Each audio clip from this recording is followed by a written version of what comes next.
दूसरी चीज़ माल को खर्च नहीं करना। अल्लज़ी जमा मालहू व अद्ददा, अपने माल को गिन गिन के छुपा के रखना, जमा कर रहे छुपा छुपा के गिन गिन के रखना, सदक़ा खैरात नहीं करना। या एक हदीस है, अल्लाह के रसूल सल्लल्लाहु अलैहि वसल्लम फरमाते हैं कि सही बुखारी की हदीस है, हदीस नंबर 1443, अल्लाह के रसूल सल्लल्लाहु अलैहि वसल्लम फरमाते हैं कंजूस और बख़ील की मिसाल में, कितनी प्यारी मिसाल दी है। मिसाल ऐसी है कि दो शख्स है और वो दोनों जंजीरों में जकड़े हुए हैं, जंजीरों में जकड़े हुए हैं। ये दोनों शख्स जब जकड़े हुए हैं तो उनमें से पहला शख्स वो है जो सदक़ा करता और दूसरा शख्स वो है जो सदक़ा नहीं करता। अब जब दोनों गर्दन तक अपने हाथ और पाँव से जब मोटी मोटी जंजीरों में जकड़े हुए हैं, तो जब वो सदक़ा कर रहा तो जंजीरें खुलती जा रही, उसकी जकड़न खुलती जा रही, और जो सदक़ा नहीं कर रहा उसकी और टाइट होते जा रही। वो जैसे और सदक़ा करेंगा वो और खुलेंगी, वो और जैसे सदक़ा करेंगा वो और खुलेंगी, और इतना खुलती कि वो जंजीरों से आज़ाद हो जाता।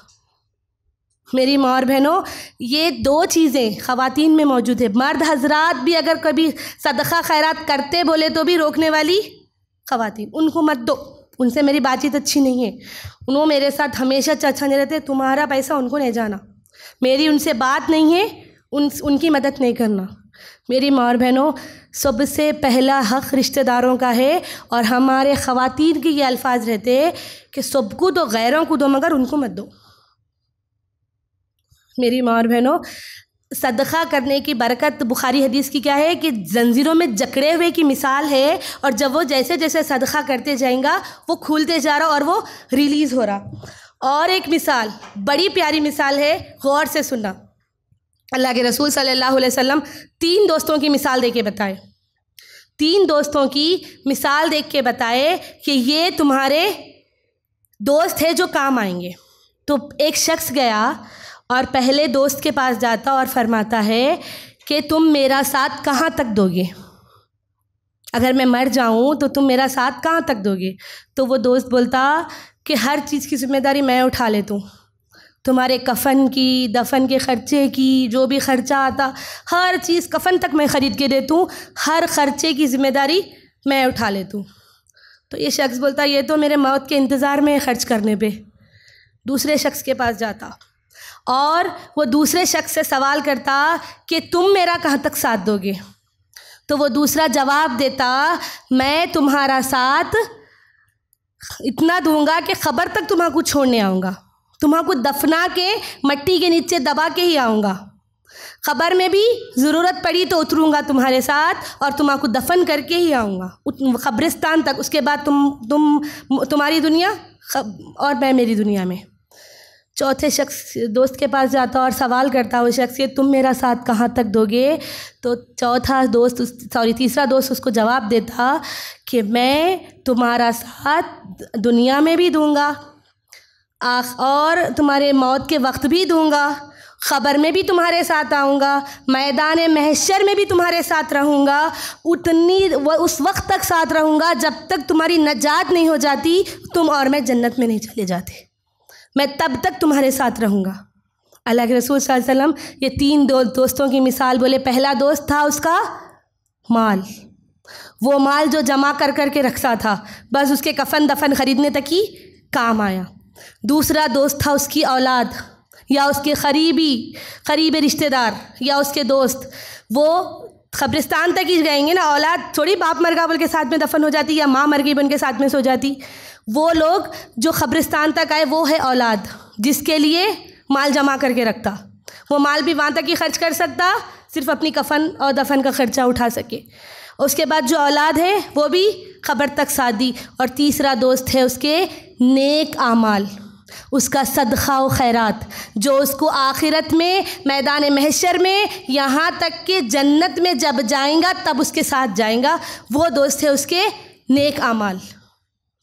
अब ये हदीस से मुझे और आपको क्या मालूम होता, अल्लाह ताला बोल रहा वैलुल लिकुल्ली हुमज़तिल लुमज़ा अल्लज़ी जमा मालहू व अद्ददा, यहसबु अन्ना मालहु व अखलदा।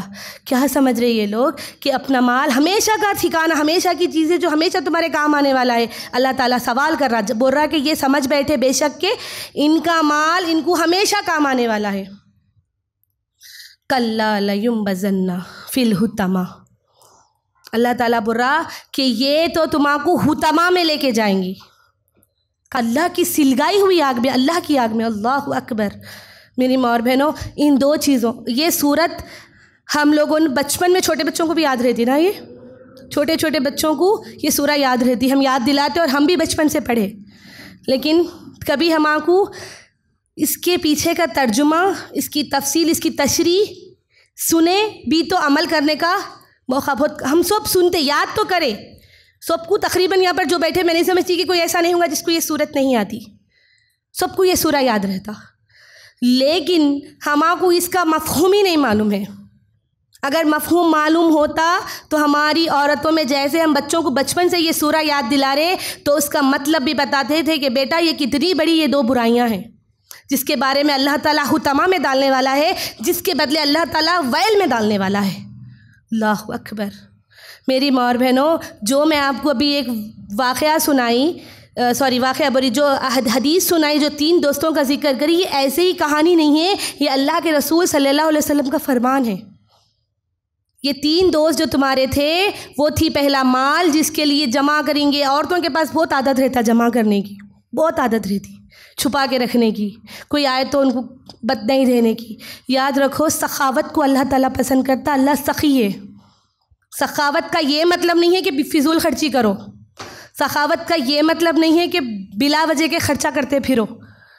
मेरी माँ और बहनों, अल्लाह के रसूल सल्लल्लाहु अलैहि वसल्लम फरमाते हैं कि सदक़ा अल्लाह ताला को बहुत महबूब है। सदक़ा सबसे महबूब चीज़ है, वो सदक़। और एक हदीस में आता है, इब्न माजा की हदीस है, मुआज़ बिन जबल रज़ी अल्लाह ताला अन्हा इसके रावी है। उन्होंने सवाल किया अल्लाह ताला से कि अल्लाह के रसूल से कि अल्लाह के रसूल, मुझे ऐसे कोई अमल बताए जो मुझे अल्लाह के क़रीब कर दे और जिससे मैं जन्नत में चला जाऊं और जहन्नुम से बच जाऊं। ऐसे कोई अमल बताओ जिससे मुझे दुनिया भी मिल जाए और जन्नत भी मिल जाए, और ऐसे कोई अमल बताओ जिसके करने से मुझे दुनिया की मोहब्बत छूट जाए और मैं जहन्नुम से बच जाऊं। जब ये सवाल किया गया मुआज़ बिन जबल की तरफ से, तो अल्लाह के रसूल सल्लल्लाहु अलैहि वसल्लम बोले कि सवाल तो बहुत बड़ा है, तो सुनो इसका जवाब। अल्लाह के रसूल सल्लल्लाहु अलैहि वसल्लम फरमाते हैं कि ऐ मुआज़, तुम अपने आप को शिर्क से बचा लो, तुम तौहीद पर जम जाओ, तुम अपने आप को शिर्क से बचा लो, तौहीद पे जम जाओ। उसके बाद अपनी नमाज़ों को क़ायम करो, ज़कात दो, रोज़े रखो, और अल्लाह ने माल दिया है तो उसमें से ज़कात दो और हज करो। और उसके बाद आगे फरमाते हैं, उसके बाद सदक़ा दो। क्या दो? सदक़ा करो। इन सब चीज़ों को और आगे बढ़ना चाहते, इससे भी आगे अल्लाह की और क़ुर्बत हासिल करना चाहते, तो तुम सदक़ा करो, नेक अमाल करो, हर नेकी में आगे बढ़ो। और इन सब चीज़ों की हिफाजत करना चाहते तो क्या करो? अपनी ज़ुबान की हिफाजत करो। क्या बोले? पहले बेसिक इस्लाम के 5 पिलर्स बताए। क्या बताए? तौहीद पे रहो, नमाज क़ायम करो, रोज़े रखो, ज़कात दो, और अल्लाह ताला ने माल दिया है तो ज़कात और हज करो। उसके बाद क्या बोले कि सदक़ा दो, नेकियों के लिए आगे बढ़ो। और इन तमाम आमाल को अगर तुम महफूज करना चाहते, इन सब की हिफाजत करना चाहते, तो अपनी ज़ुबान को सही इस्तेमाल करो, अपनी ज़ुबान पे कंट्रोल करो।